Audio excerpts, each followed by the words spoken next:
உங்களுக்கான இன்றைய பிரபஞ்ச வார்த்தை.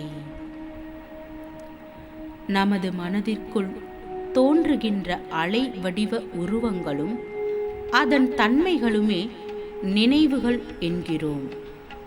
அந்த நினைவுகளை பற்றி நாம் கற்பிதமாக உருவாக்கும் கருத்தே நினைத்தலாகும்.